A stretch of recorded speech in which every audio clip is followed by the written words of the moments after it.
Hello my friends. So I'm starting this channel to show, well not really to show, but to talk about my cookbook journey and just my experience in writing the cookbook, testing the recipes, being in charge of all the photography and food styling and everything like that.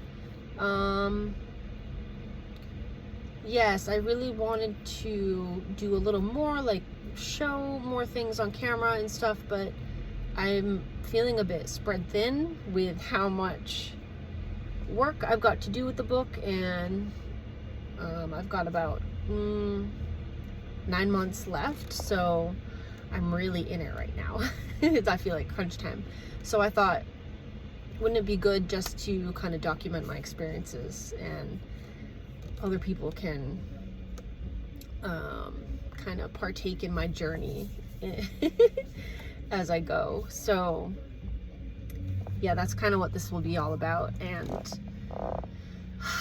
so I'm about 3 months in to the book in terms of having signed the contract, and the book itself has been in my thoughts and in my research and in my kind of more serious realm of things, like actually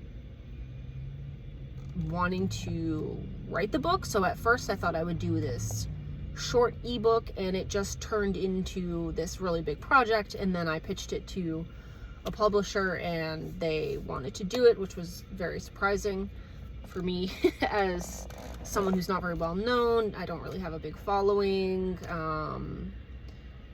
Yeah, I've been cooking professionally for forever, since I was 19, but I don't think I really have any other credentials to write a book. So anyway, I was pretty shocked.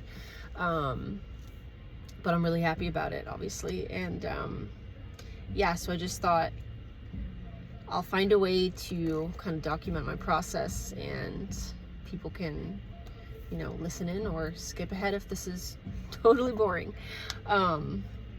But yeah, I wanted to share a thought that I was having this week. So like I said, I'm 3 months in, and I've got about another 9 months to go of actually intensive writing, shooting, editing, and all that, and really putting everything together for the submission deadline.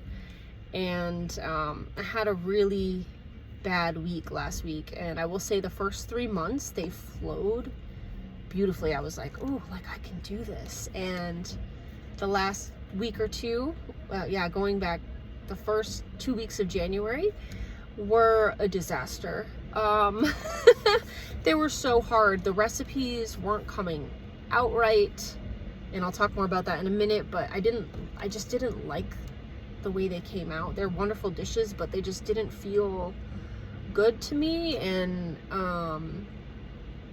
likewise, the photos were looking wretched in my opinion, and of course I'm gonna be a harsh judge for my own work. That's just how I am. And it really got me down, and it got me thinking all of these, you know, spiraling into these negative thoughts, like I can't do this, I've got myself in too deep, I don't know how I'm going to actually finish this project.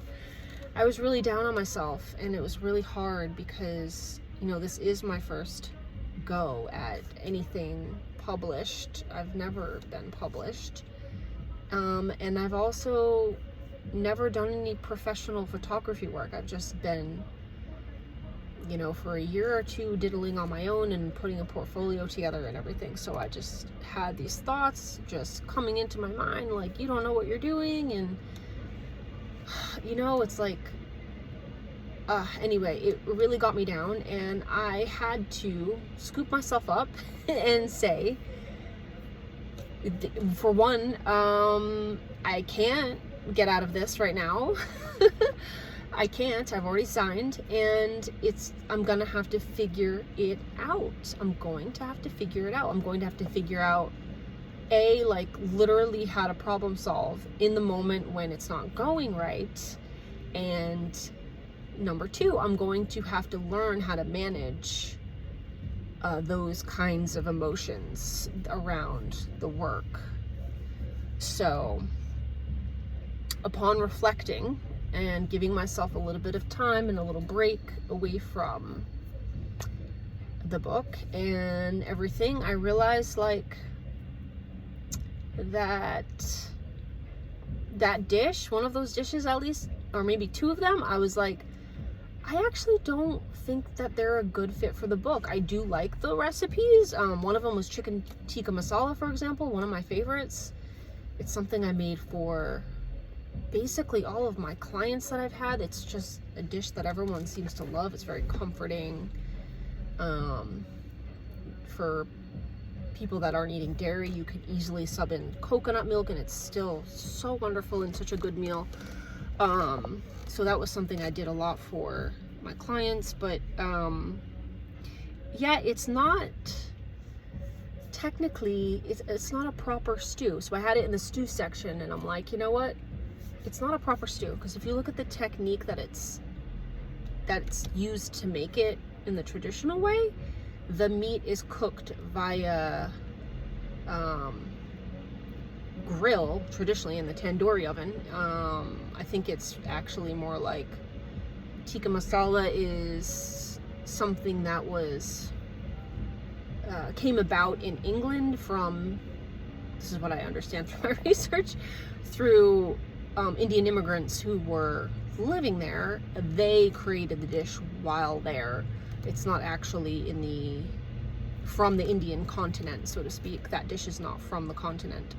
So yes, it was traditionally done in a tandoori oven. It's more similar to butter chicken, which is from the Indian continent. But anyway, it's not a true stew in the way that it should be done. In the way that it comes out the best, in my opinion, is either to roast or grill, or, you know, in a very, very hot tandoori oven, cook the meat, and then you're adding it into the gravy. The gravy itself does kind of stew and is built in a way that you're layering in flavors and you're getting this complexity to the gravy or the sauce, the curry. And then you add the meat in, and yeah, I just thought the meat itself is not cooking and becoming tender through that low and slow process of stewing and braising. So I actually decided, why don't I just replace this with a true stew or braise from India? And so I decided on vindaloo, and I thought, oh, you know what? I actually don't have Cornish hens in the book, you know, because I'm covering meats. I'm not covering game, but I'm covering meats that you can get that are farm raised, you know, domestically raised for meat consumption animals. So pork, beef, goat, lamb, and various poultry, including chicken. I have some duck. I have a bunch with stewing hens, and I thought, wow, well, why don't I just do vindaloo with Cornish hen? That would be so good. And it's a true braise the way that it's made. So I'm thinking I'll split the Cornish hens and have them braise whole like that. Not whole, but, you know, literally half. Braising slow and low to get all that beautiful flavor. So yeah, it was actually not meant to be, and it is a little bit of a setback, which is very frustrating for me, because when I'm in it, I just want everything to go as planned. I've spent a lot of time planning and researching the recipes, plus they are techniques that I'm very familiar with and or dishes that I have made tons of times. And then the planning and the shopping and everything, it's like before I actually get into the day and shoot the thing and recipe test, I've already invested a lot of hours into said recipe. But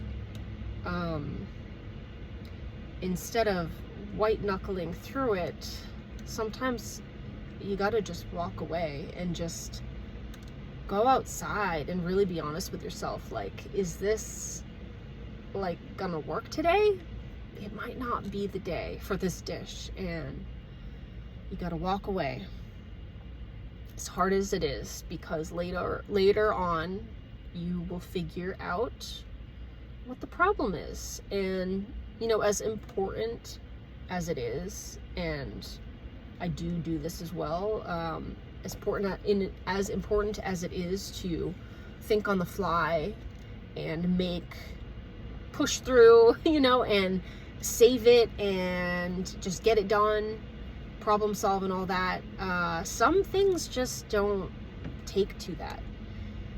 And yeah, it was a hard one for me to walk away from at the end of the day, and half convincing myself during it that it was gonna work. Yeah, anyway, it was a massive lesson, and I think it's okay, it's inevitable during this creative process that that's the way it's gonna go. And that's why I smartly scheduled in a buffer time of a couple of months to redo, replace, retest, reshoot a couple of the recipes. So it's okay at the end of the day, but of course when I'm in it, I'm like, no, not this one. This one's supposed to work. I don't want to get behind schedule. And yeah, that's another thing I wanted to talk about was it also pushed me to reassess how I'm feeling. So I did start to feel this little slight burnout, and just a little glimpse of like, this is what burnout might feel like. And I don't want that to happen, because if I think about the consequences of burnout, they're really sad. And that is what I've got to keep in mind. Like, in burning out, the work suffers. In burning out, apathy creeps in. In burning out, problem solving becomes almost not an option, almost not important. And I don't want to lose that fire. I don't want to lose that spark, because like I said, it was on a roll. Everything is overall going great. I'm about 30% done, I would say. And yeah, I'm just so grateful that I was able to pull myself out of it, reassess everything. I even made some shifts in the house, in the way that my family and I have our schedules and the way we interact with each other. I've changed some things with that. Like really getting my daughter to be a little bit more independent with her work, and planning some stuff out ahead of time for her to be able to work on, and having my husband go out, you know, in the middle of the day with her, get her outside, get her some fresh air, go walk the dog or whatever when I'm super busy and I can't do it. So just letting go of some of those other responsibilities so that I can really be with the work when I'm in it. And I think that's just the thought of having those little plans in place makes me at ease. And when I'm in the work and I'm doing it, I want to feel, to the best that I can, I want to feel at ease. So yeah, I'm really grateful that I was able to problem solve there. And today I had a really good shoot. I had an almost disaster. This is a funny one. Maybe actually I'll make this a separate video. So yeah, I'll pop on here again and go into that story. Check out the next video.